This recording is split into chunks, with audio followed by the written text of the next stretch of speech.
another thing I have on this bass is the preamplifier swap system. And typically, if you really want to change the tone of the bass, and when you shape the frequency of the bass, it's really easy to do that when you have a preamp. Well, typically, putting a preamp in a bass involves a lot of soldering, involves a lot of time. It takes an experience with your probably about 3 or 4 or 5 hours to install a preamp and do it the right way. Well, what I've done is I've created a system where I put the preamp module into one of these little containers here. And what you do is you can pop out this preamp, which happens to be a dark glass. I'm going to replace it with the Nordstrand preamp. Guys, look at that. And that's all it takes to replace a preamp. And here I have an Aguilar. And so I'm going to make these modules available for some of the major preamps. Some just won't work for it, some of the odd ones out there. I'd say about 80% of preamps this will work for. Wow. And the kit will come with the holder, basically where you put the preamp into. You'll have to do a little routing to put it in there. And then the modules, whatever modules you decide to buy. Okay.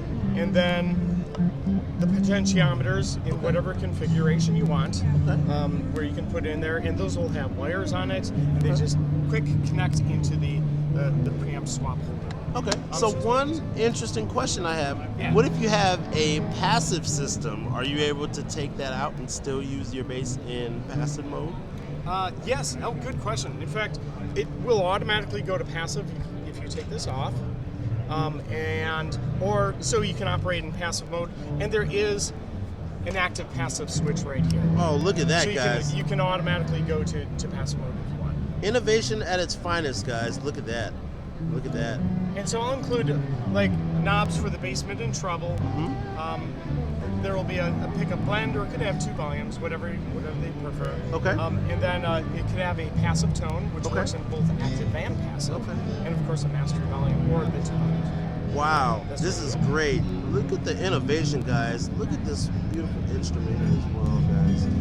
I know you guys are going to ask me about this. What instrument is that they're demoing? Look at this, guys. Let me talk a little bit about this instrument, if you wouldn't mind. Yes, absolutely. Please do.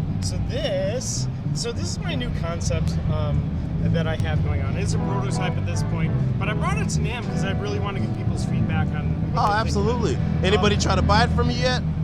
Actually, several people. See, look at that. And unfortunately, it's not for sale. I don't sell prototypes just by virtue of things aren't perfected, and I don't want to in the wild that way. I'll be honest, when we see things here, I don't think we care. Well, what's different about this is typically on basses, some of the higher end basses, there'll be chambering. And you see that underneath the top, there's this whole maze of small cavities in there.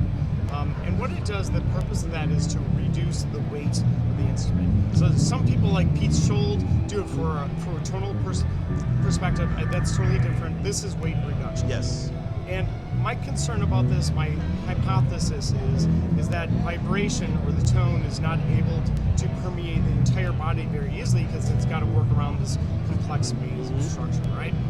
So I thought, well, what if we got rid of the chambers and we actually reduced the thickness of the bass to accommodate the same weight reduction, right? And so I created this, if you can see this wedge-shaped profile that we have on the bass here. With the channel here, guys. It's thinner on the bass side, and then thicker on the treble side, and accommodates the tuners as well. Wow.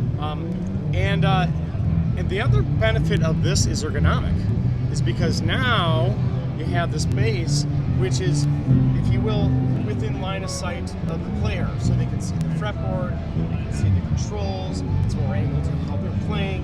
It just feels better than what they're doing. So there's no more hunching over the instrument to see what's going on. Oh, man. You can actually see what they're doing. See, man, he's even thinking about us, man, in terms of how long we play and our pain threshold, man. Look at that, man.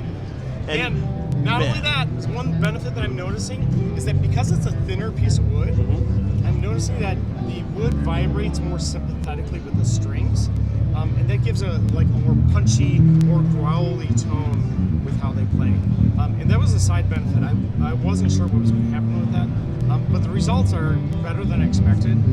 It's probably something I'm going to be making available, especially in light of the really good response that I've gotten from this. So anyway, that is kind of the three things this bass has: is the pickup swap, the preamp swap, and the new chamberless wedge shape and what we're doing. We call that a triple threat, guys. Oh yeah. All right. All right. Thank you so much, Devon. I appreciate your time. Thank you so much. All right. All right. Thank you. Wonderful instruments. Love what you do. Keep it up. Keep it up. Thank you very All much. right. Tell us how they can get in touch with you. Oh, really easy. I'm on social media just under Devon Smullen, very easy, or devonbass.com. Guys, if you stop through the last day at NAMM, make sure you stop by here to come see these guys. Devon's a really nice guy. Everyone he's got with him is equally as nice, guys. Make sure you stop by, okay? Tell him I sent you, all right? All right, bye everybody. All right, guys. NAMM 2025, Devon Basses. We're out of here.